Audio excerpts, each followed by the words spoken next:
This is the Oura Ring and it's the smallest wearable that I have reviewed and tested on this channel. Now, this might be of interest to you if you don't like the idea of having a large and bright screen stuck to your wrist 24/7 and you just want something light and unobtrusive to track your daily health and fitness levels. Now, I've been using generation 3 of the Oura Ring for the last few months, and in this video, I'll review its design, tell you how comfortable it is to wear day to day, review all of the wellness data that it provided me and tell you whether it actually helped me improve my well-being, test out its 7 days battery life claim, compare its heart rate sensor accuracy against an ECG chest strap, talk about what's not so good about it, and then go, where the is the strength training activity? What's good about it? And I actually can't think of any other wearable or app that runs experiments like this, and much more to find out if the hype around the Oura Ring is real and if you should buy one, or if this is just a trend that you should avoid at all costs and stick to your good old fitness tracker or smartwatch. Right, before I jump into the nitty-gritty details of the Oura Ring, I just wanted to bring up the pricing and variants available for this smart ring. There's two options available for this ring. The standard one is called the Heritage, which has this plateau design, and there's another one called Horizon, which has a circular and uniform design. The Heritage design starts at $299 US or £299, and the Horizon starts at $349 US or £349. And I said that the ring starts at those prices mainly because Oura also makes certain premium finishes that cost a little bit more. Now, the other thing to keep in mind about the pricing of the Oura Ring is that they also have a monthly subscription fee associated with it, where you can pay $599 US or £599. And you can get some additional detailed insight about the data and metrics being collected and analyzed by the Oura Ring. And stay tuned to the video because I do have some really strong thoughts about that subscription fee. Okay, so when it comes to ring sizes, you first need to size the finger that you intend on wearing the Oura Ring on. And you can get the sizing kit from Best Buy if you live in the US, or you can also get it directly from Oura if you live in the UK. Now, I've got the Heritage ring here in size 11 in silver, and it's got the plateaued design right at the top, and I quite like this color. It kind of goes with my wedding ring, which is also silver in color. It's titanium, but it's slightly narrower in width. So when I have my Oura Ring on, this is what my left hand looks like. The Oura Ring is slightly chunkier than my wedding ring. Okay, let's talk about the design of the Oura Ring. Now, Oura have been around for more than 9 years, and they were actually the first company to come out with this ring-based wearable concept. And in that time, they've had quite a lot of user feedback as well as testing done to try and refine the design of what a ring-based wearable should be. And the first thing that came to my mind when I held this ring in my hand was the word light. I mean, this thing is almost weightless, but it does feel a bit chunky, as I said before. This is 7.9 millimeters wide and can feel plasticky at times, but it's not made of plastic. It's actually made of aerospace grade titanium. It does feel and look well designed, and you can see where the 9+ years of design refinement has gone when you wear this thing. I mean, after a few days, you'll probably forget you've got a high-tech ring with a bunch of sensors right there on your finger, trying to collect all sorts of data around your health, fitness, and well-being. Now, the other thing about the design of this ring is that, yes, there's quite a lot of fluff around titanium being used to design and build the Oura Ring, but this thing will eventually start gathering marks as well as scratches. So if you do things like weight training or something else where you've got metal to metal contact between the ring and another object, you will eventually see scratches. So if you're considering buying this, accept the scratches. Now, speaking of comfort, you need to make sure that the sensor bumps at the bottom of the ring stay nice and snug around your finger. And in the last few months, I've actually developed this kind of dry patch. I don't know if it's visible on camera.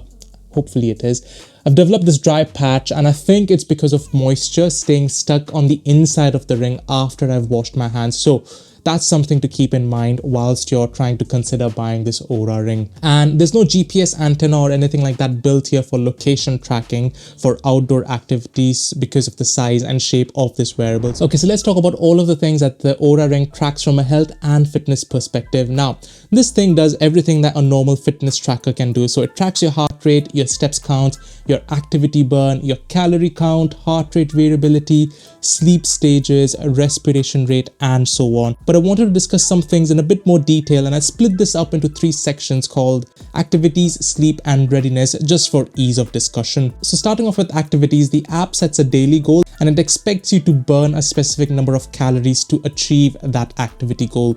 And there's a list of activities on the Oura app to record as well, and I'll get to that list later on in this video because there's some issues with that. And there's a whole heap of data around activities in the Oura Ring, so you can see things like the calories burned, your movements or the frequency of movements, and you'll see certain parameters and metrics in red that show you that you need to pay attention to some of those if you've been inactive for too long or if you've been overtraining over the last few days as well. Right, the second thing I wanted to discuss is sleep, and this is one of the main focus areas for the Oura Ring, and it collects a whole heap of data whilst you're asleep. So within the app you can see an overall summary and a score for your last night's sleep, but if you go into this tile you'll see a whole heap of data and metrics that the ring has collected and analyzed for you.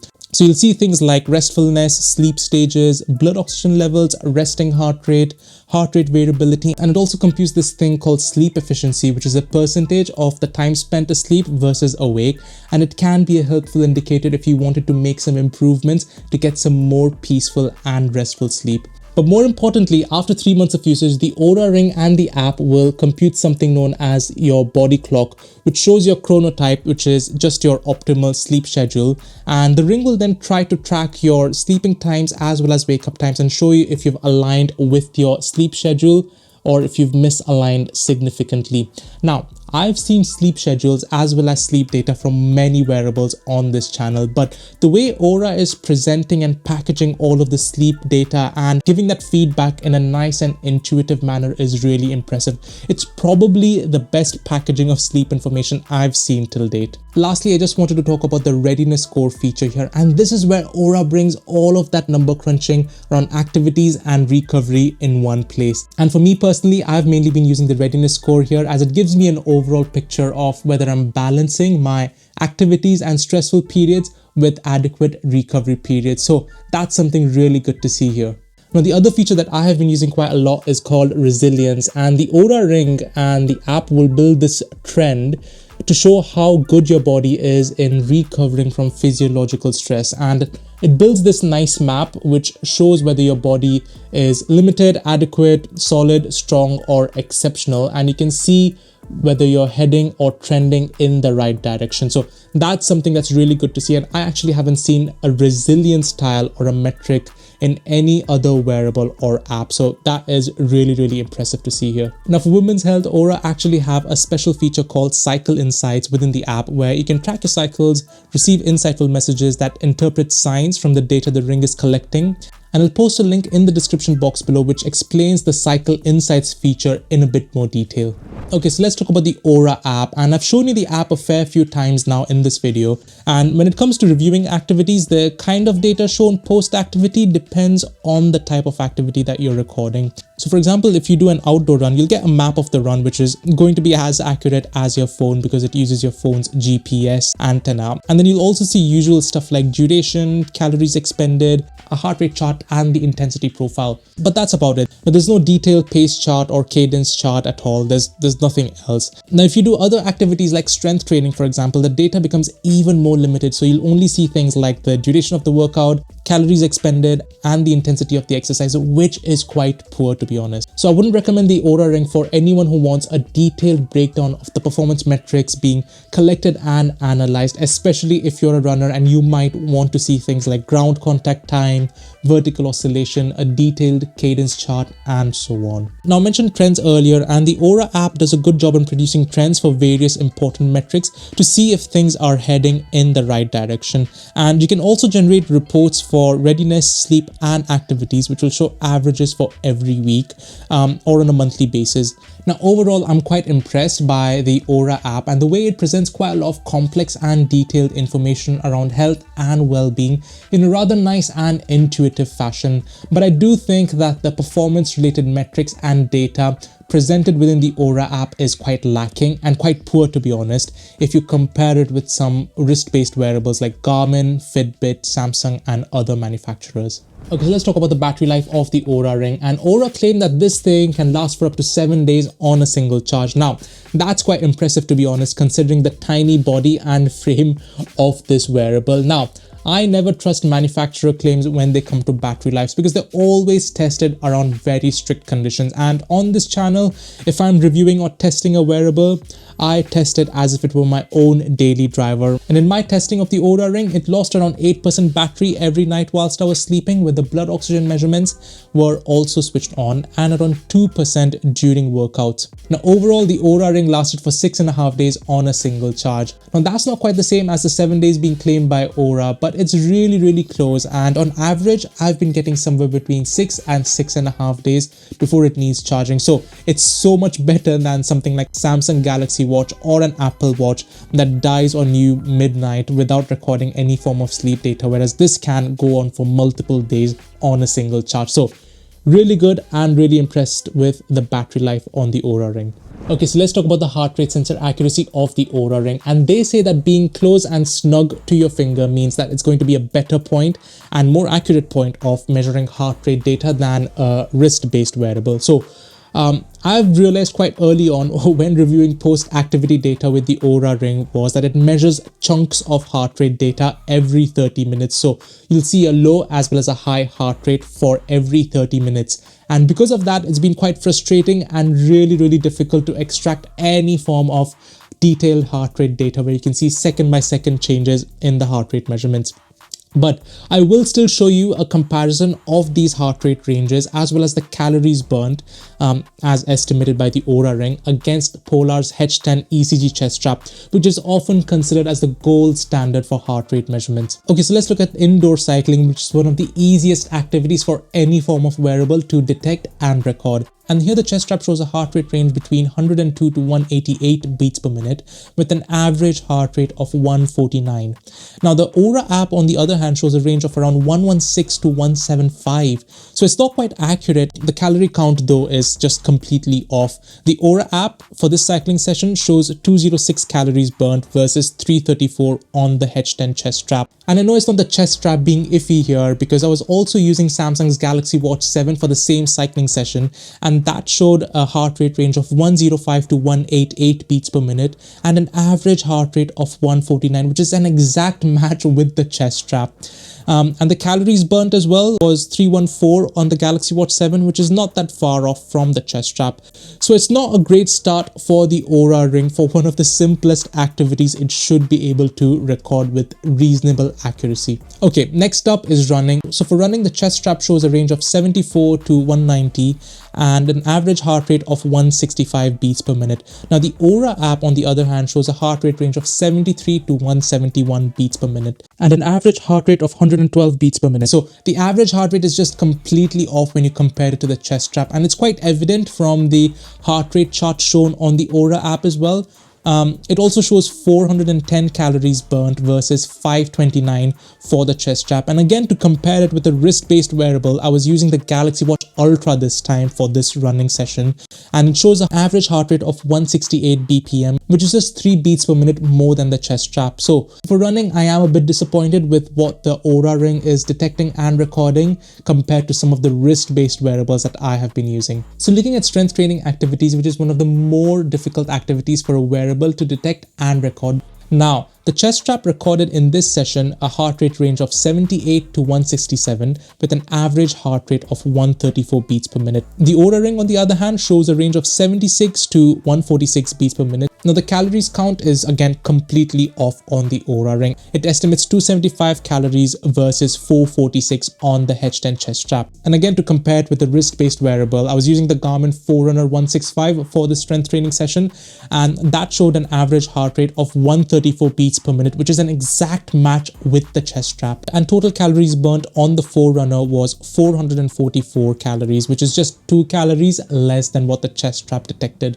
Now overall, I don't feel very confident with the heart rate data coming out from the Oura Ring, and I'm quite disappointed to be honest, because sometimes I've seen that the heart rate rise is picked up fairly accurately by the ring, but then after that it just goes all wonky with the heart rate readings, and things like your average heart rate, heart rate ranges and calories expended are just completely off when you compare it with an ECG chest strap.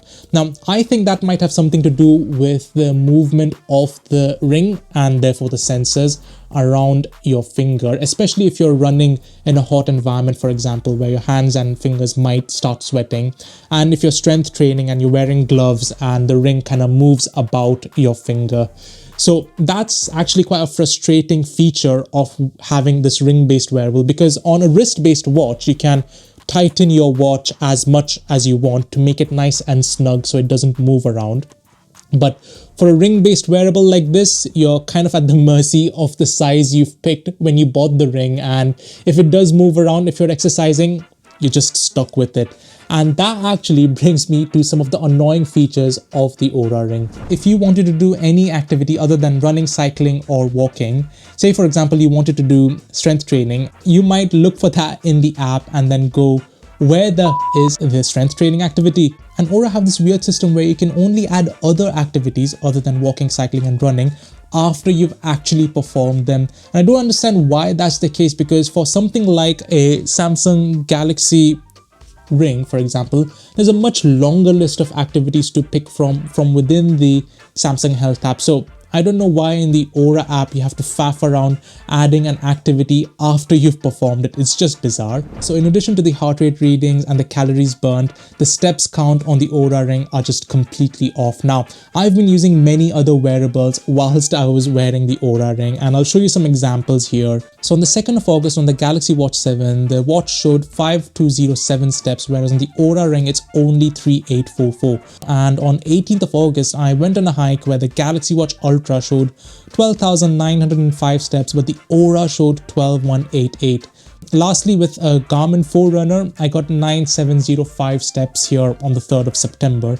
And in the Oura, it was just 8,488. So a word of warning to anyone who likes every step to be recorded and counted within their wearable. The Oura Ring is just going to be off by quite some margin. Now, I talked a lot about the amazing Oura app and all of the insights that it's giving all of the users, but you see, all of that comes at a cost. Oura are charging members $5.99 or £5.99 to access all of that detailed data. I mean, you can still access the app for free, but you'll just see this high-level readiness score, sleep score, and activity score. And for a smart ring that costs $300 or £300 to then lock all of that detailed data behind a $70 or £70 paywall every year is just ridiculous. So my question to Oura is, why are you following Fitbit and Google behind this paywall feature when you're collecting all of this data from your users for free? It's not all negative though. Here are some cool features about the Oura Ring. Now, the Oura app provides a unique wellness indicator called cardiovascular age, which shows how your cardiovascular system is performing compared to your actual age. And it estimates this by measuring the changes in your blood volume in your finger as your heart is beating every second. Now, this is actually a really good feature implemented by Oura on this tiny wearable, and the only brand that I can think of has something similar is Garmin with their fitness age metric. So really impressed with Oura on implementing that on their ring. So Oura haven't just designed a slick app and call it a day. They've actually added useful features like this experiments section here, where they run specific experiments to try and improve their users' habits. So currently they've got something called as the reduced caffeine experiment going on, where the app will ask you a few questions to try and reduce your caffeine intake before you go to bed.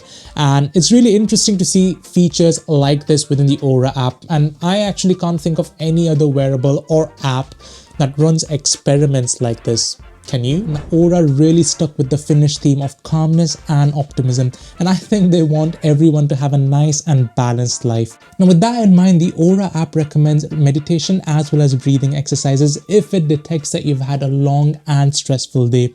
And there's loads of options within the Oura app to try and help you unwind, relax, and get your heart rate nice and low before you go to bed.